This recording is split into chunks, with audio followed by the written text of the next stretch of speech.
Well, I never thought I'd be making this video, but I am. What's up, guys? It is me, Trash Salsa, and today we're going to be talking about one of my childhood fans, and the fan that has been on my #1 on my wish list for a few years now, and I've never been able to find it, so here we are. So if you accidentally clicked on this video for whatever reason, you should stay, because this is kind of an interesting one. So, how I got this fan, which I didn't look for it. One of my relatives that I very rarely see found it at a garage sale and then showed up and dropped it off here randomly one day. Completely unexpected. I was like, whoa. It was like there was a lot of luck involved almost. And she got 2 fans. She got this and some like modern Lasco 3733 for like $5. So when I saw this, I was practically crapping my pants because I've been trying to look for one for like a decade and I haven't been able to. And then she just found it like randomly in a garage sale. So shout out to her, because if she didn't find it or go to that garage sale, I would not be making this video right now. So that is that. Now the reason why this is important to me is because my parents had one when I was little. Pretty much ever since I was born, all the way up until I was in 3rd grade, and something happened and they threw it away. I remember the fan still worked though. I think what happened is the knob like got lost or something. So they just threw it away because they couldn't turn it on or whatever reason. So, annoyed at my parents. I've never been able to find the same thing, and I just kind of forgot about it. I mean, I've been looking and looking and looking. Couldn't really find it. I've added more other fans to the wish list, and then randomly a few days ago this happened. So kind of insane. When I was little, I remember playing with this fan a lot, and I remember, you know, sleeping with it overnight on low or whatever it was. So, you know, I just kind of missed the way the blade sounded and just the way it looked. To most collectors, this is just modern junk. You know, this is just modern junk to the vast majority of collectors, but to me, it was kind of an important piece, and now I have it. And I distinctly remember this weird grill design. Kind of looked like an X in this spot here, and the blades too. They're so skinny and weird looking. Another thing I remember is the numbers that go all the way around the knob. I always thought that was really strange.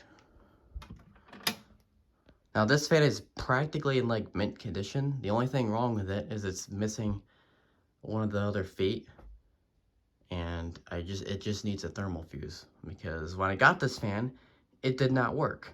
You plugged it in and nothing happened. Didn't even make a sound. I immediately had an idea that it was some sort of thermal fuse, because the fan was, I mean, there was like barely any dirt on it. Like, it was barely dirty. Like, there is no way that this motor is dead. It looks like nobody ever used it.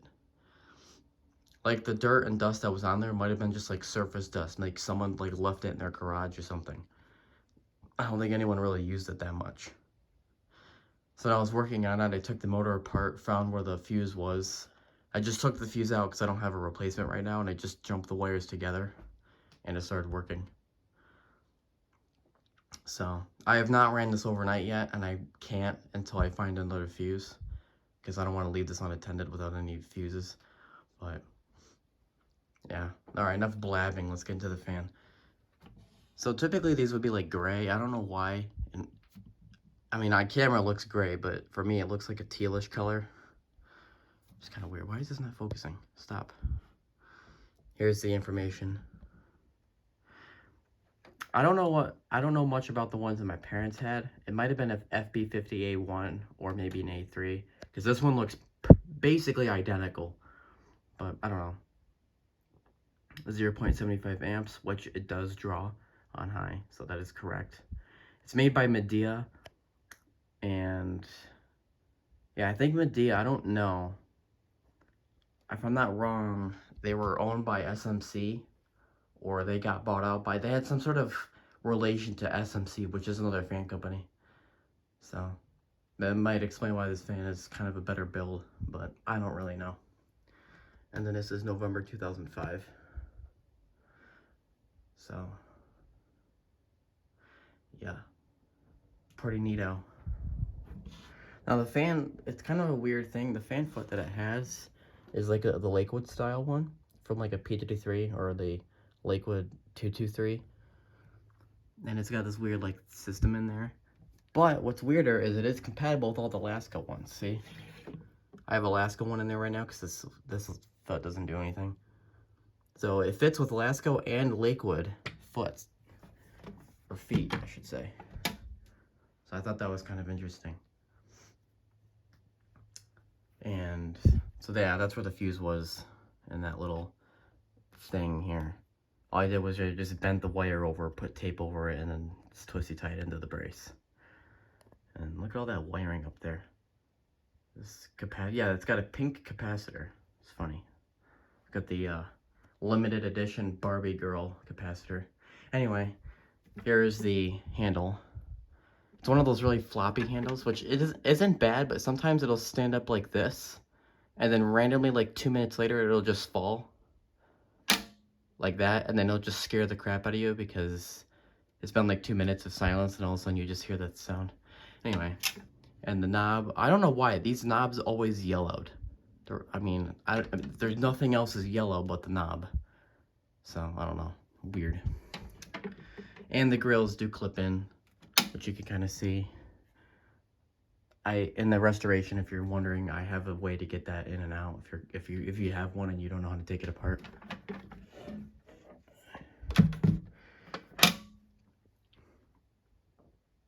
And you can see the clips on the front grill a lot better. It's actually a pretty simple system. A lot of people hate it, and I was aware of that before I had the fan, so when I got it, I was just, taking my time and seeing how it all came together. And once you know that, it's actually really simple and pretty straightforward. The back rail has more screws though. It only has clips right here, and the rest of it's screws.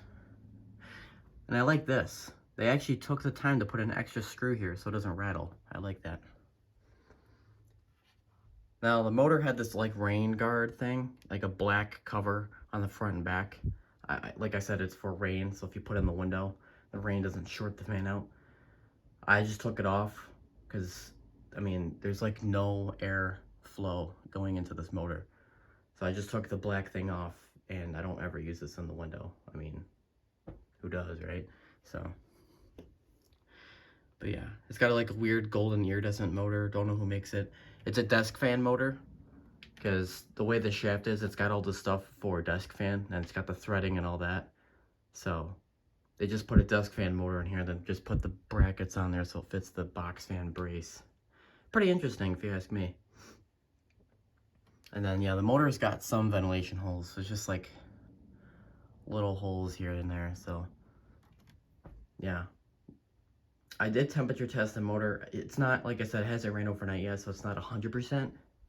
But I think I got like 138 degrees Fahrenheit, which is a little hotter than normal, but there's like no ventilation, so not too surprised, but it seemed fine, so not much I can say about that. And yes, the back rail is different looking. It's got the straight slats, and then the front's got the curvy ones. All right, enough blabbing. Let's turn the fan on. No, this fan is really loud. It's got a really like, sounds like a bunch of bees coming after you. So, might want to turn your volume down. I don't know. Here is low. Yeah, it goes from low, medium, high. It's weird.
this thing blows a crap ton of air.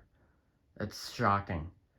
And if you watch any of the other collectors' videos on these, they'll all say the same thing, how shocking it was, how much air leaves this thing.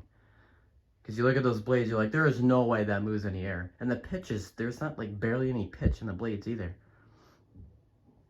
But holy moly, that thing moves some air, dude. Like, I was standing in front of that, and it's comparable to that TG&Y that I just recorded. So, it's kind of impressive. Because that's a big metal blader, and this is very comparable to it, shockingly enough. I think that's all I have to mention. So, anyways, I'm glad that this is now in my collection, and I look forward to putting it in more videos, and yeah. If you guys enjoyed this video, then I'll see you guys in the next one.